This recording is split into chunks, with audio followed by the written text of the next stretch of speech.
Когда в любой стране страдают дети, планета замирает в тишине. Но горе вдвое больше, если это случается в твоей родной стране. И вот пожаром в злополучной вишне во тьму Россия вся погружена. Слезинку каждую мы даже сердцем слышим. Не Кемерово, плачет вся страна. Сегодня даже у соседей траур. С Россией вместе братья и друзья, ведь безгранично той печали аура. Люди добрые всегда туда семья. Без войн и эпидемий гибнут дети. Наверное, это худшее из бед.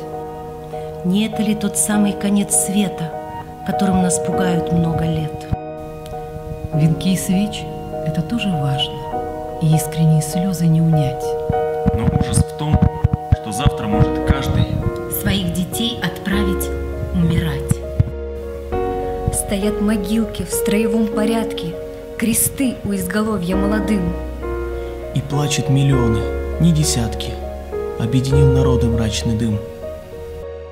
Сочувствовать и помнить – это свято. А для виновных мало лишь суда. Предать забвению их ребятам надо. И что проклятие – это навсегда.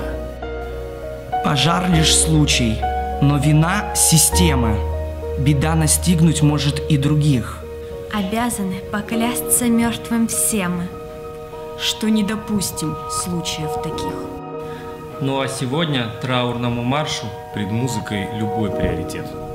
В огне вчера погибли наши дети. Наверное, это худшее из бед.